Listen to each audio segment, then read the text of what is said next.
دین vibes, دین کی آواز۔ بعض صورتوں کے خاص خاص فضائل احادیث میں وارد ہوئے ہیں، جیسے سورہ فاتحہ، سورہ بقرہ، سورہ آل عمران، سورہ کہف، سورہ ملک، سورہ کافرون، الاخلاص اور موعظتین۔ حضرت برار اللہ عنہ روایت کرتے ہیں، ایک صحابی تھے جو اپنے گھر میں سورہ کہف کی تلاوت اونچی کر رہے تھے۔ ان کے گھر کا صحن چھوٹا تھا، گھوڑا بھی بندھا ہوا تھا اور چارپائی کے اوپر ان کا بیٹا بھی لیٹا ہوا تھا، سویا ہوا تھا۔ اب ان کا دل چاہتا تھا کہ وہ اونچی تلاوت کریں، جہر سے تلاوت کریں۔ جب وہ جہر سے تلاوت کرتے تو گھوڑا بھی دکتا تھا اور ان کو ڈر ہوتا یہ گھوڑا کہیں میرے بیٹے کو لات نہ مار دے، تو وہ آہستہ پڑھتے تو گھوڑا بھی پرسکون ہو جاتا۔ پھر طبیعت میں جوش آتا، شوق اٹھتا، پھر دل چاہتا کہ اونچا پڑھے، پھر گھوڑا بھی دکنے لگ جاتا۔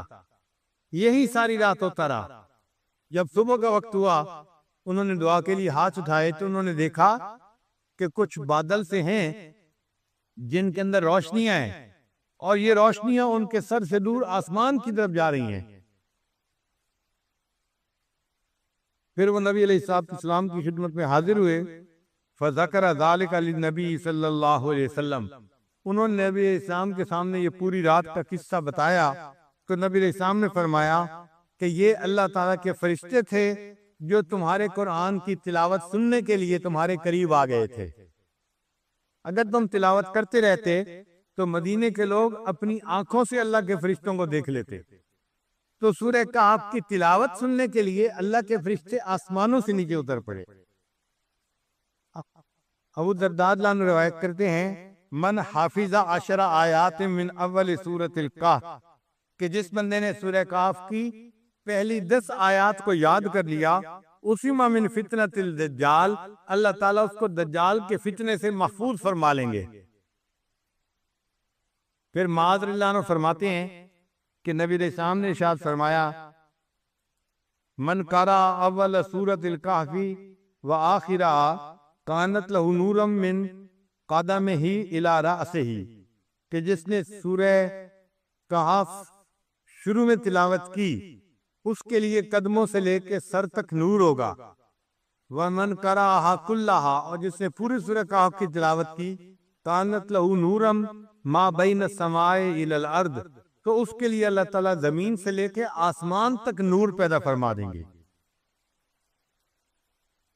سیدہ صدیقہ لانا فرماتی ہیں، من قرأ من سورۃ الکہف 10 آیات، جس نے سورہ کہف میں سے 10 آیات پڑھیں عند منامہ، سونے سے پہلے، اسم من فتنۃ الدجال، اللہ تعالیٰ اس کو دجال کے فتنے سے محفوظ فرمائیں گے۔ ابن عباس لانا فرماتے ہیں کہ نبی علیہ السلام نے ارشاد فرمایا، سورۃ الکہف تدعی فی التوراۃ حائل، کہ سورہ کہف کا نام تورات کے اندر حائل تھا۔ حائلہ کیا مطلب؟ حائل ہونے والی، یعنی یہ بندے اور قبر کے عذاب کے درمیان حائل ہونے والی صورت ہے، بندے اور شیطان کے درمیان حائل ہونے والی صورت ہے۔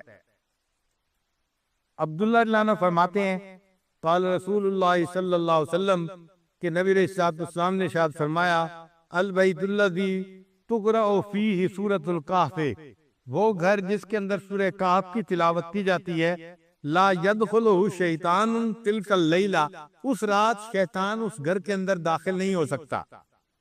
یعنی جو بندہ رات کو سورہ کہف تلاوت کر لے گا، اس گھر کے اندر شیطان رات کو داخل نہیں ہو سکتا۔ آپ اندازہ لگائیے اس سورت کی کتنی عظمت ہے کہ جس گھر میں رات کو پڑھی جائے شیطان رات کو داخل نہیں ہو سکتا، تو بھئی اگر دن میں پڑھی جائے گی تو دن میں بھی داخل نہیں ہو سکے گا، اور جس گھر کے لوگ پڑھیں گے وہ فتنہ دجال سے محفوظ رہیں گے۔ اس سورت کو یاد کرنا اور اس کی کثرت سے تلاوت کرنا یہ بہت فائدے کی بات ہے، اسی لیے جمعہ کے دن اس سورت کا پڑھنا اور بھی زیادہ ثواب کا باعث ہے۔ نبی علیہ السلام نے ارشاد فرمایا کہ سورہ کہف کو جمعہ کے دن تلاوت کیا کرو۔ تو ہم سورہ کہف کی بھی تلاوت کریں جمعہ کے دن، اور اس کو یاد کر کے پڑھنے کی کوشش کریں تاکہ اللہ تعالیٰ ہمیں شیطان سے بھی بچائے، اور جو دجال ہے اللہ تعالیٰ اس کے فتنے سے بھی ہمیں محفوظ فرمائے۔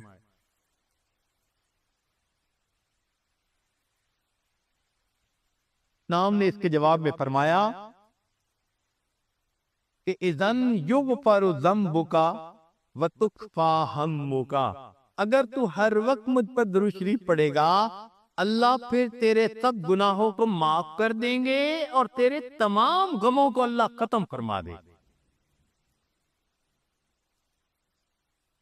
عمر بن خطاب اللہ عنہ فرماتے تھے الدعاء والصلاة معلق بین السماء والارض، دعا اور نماز آسمان اور زمین کے درمیان معلق رہتی ہیں، فلا یصعد الی اللہ منہ شیء حتی یصلی علی النبی صلی اللہ علیہ وسلم، یہ اس وقت تک اوپر قبولیت کے لیے نہیں جا پاتی جب تک کہ ان میں نبی علیہ السلام پر درود شریف نہ پڑھا گیا۔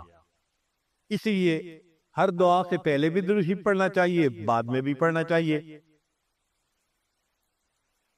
نبی علیہ السلام نے ارشاد فرمایا الدعاء بین الصلاتین لا یرد، کہ دو درود شریف کے درمیان جو دعا مانگی جاتی ہے اس دعا کو رد نہیں کیا جاتا۔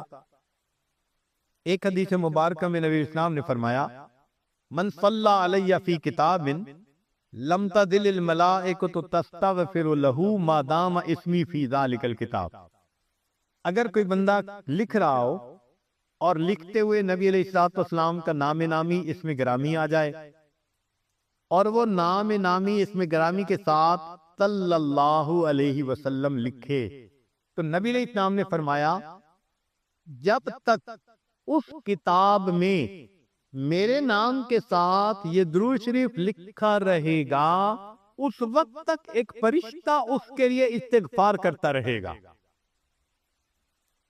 اللہ اکبر کبیرہ۔